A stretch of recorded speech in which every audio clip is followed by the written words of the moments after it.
আছে সেই টুলটা আসলে আমরা সিলেক্ট করে নিলাম।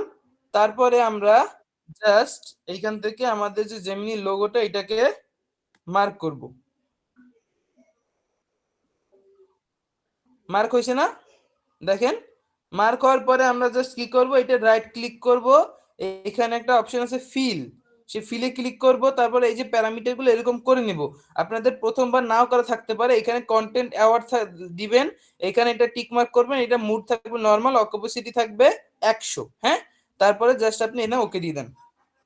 দেখেন তো আপনার এই যে আপনার যে এটা ছিল, অর্থাৎ আপনার যে জেমিনি লোগোটা ছিল সেটা রিমুভ হয়ে গেছে কিনা জি স্যার। দেখতে পাচ্ছেন? এবার কি বুঝতে পেরেছেন কিভাবে রিমুভ করা যায়? স্যার আর একবার একটু দেখাবেন স্যার? অবশ্যই। দেখেন আমরা যখন প্রথম ছবিটা নিয়ে এসেছিলাম ছবিটা কিন্তু এরকম ছিল, তাই না? এই যে স্মার্ট অবজেক্ট ওপেন করে দিয়েছি, তারপরে আমরা জাস্ট কি করছি, ছবিটার উপর একটা রাইট ক্লিক করছি বা লেয়ারটার উপরে, সেখান থেকে রাস্টারাইজ লেয়ার দিয়ে দিলাম। এই রাস্টারাইজ লেয়ার করে দিছি। সেইখান থেকে আমরা যে মার্কি টুলটা আছে, রেক্ট্যাঙ্গুলার মার্কি টুল, এটা জাস্ট ক্লিক করলাম। তারপরে আমরা এই যে আমাদের জেমিনি লোগোটা এটাকে আমরা জাস্ট মার্ক করব। এই যে আমি মার্ক করে দিলাম জেমিনি লোগোটাকে। মার্ক করা হয়েছে। মার্ক করা হওয়ার পর এই যে এই সার্কেলটার উপরই আপনি একটা রাইট ক্লিক করবেন, রাইট ক্লিক, সেইখানে দেখবেন একটা ট্যাব ওপেন হয়েছে না, এখানে ফিলে যাবেন, ফিল, সেইখান থেকে আপনি দেখেন এই প্যারামিটারগুলো দিয়া আপনি জাস্ট ওকে দিয়ে দিবেন।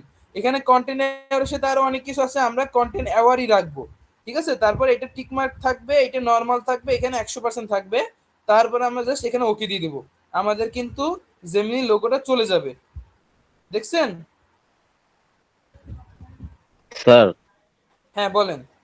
স্যার ওইটা কি মার্ক করার পরে স্যার আপনার আবার রাইট ক্লিক করছেন স্যার, তারপর ফিল্ডে হ্যাঁ হ্যাঁ, মার্ক ক্লিক করার পরে করছেন? আমি ওই সার্কেলটার উপরে একটা রাইট ক্লিক করছি, ঠিক আছে? ও, ঠিক আছে স্যার, ঠিক আছে, আচ্ছা, বুঝছি স্যার। সাব্বির আপনি হ্যান্ড রেজ করছেন, সাব্বির কিছু জানতে চান কিনা?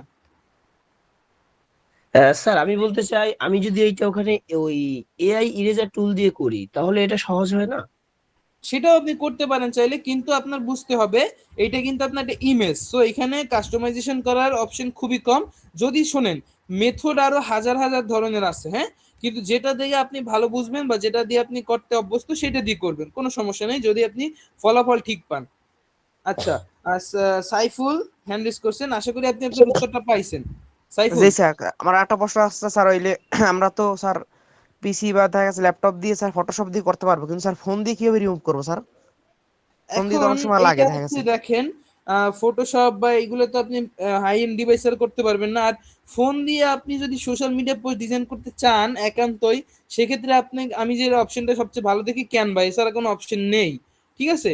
আর ধরেন মোবাইল দিয়ে আপনি এই যে যা যা প্রসেস দেখালাম সবই করতে পারবেন, কিন্তু শেষে আপনার হচ্ছে যে লোগোটা রিমুভ করতে খুব প্রবলেম হবে, বা এটা আপনি অনলাইনে যে কোনো একটা ইরেজার গুলা আমি রিমুভ করতে চাই। তারপরে মার্ক করার পরে আমি এটাকে জেমিনিকে সাবমিট করেছি এবং কি একটা প্রম্পট লিখেছি কি, যে I want to remove some elements from a design, I have given a design and I mark all elements that I want to remove. I have marked all unwanted elements with red circle. ঠিক আছে? এবং এভাবে কিন্তু আমি প্রম্পটটা তাকে ready করে দিয়েছিলাম।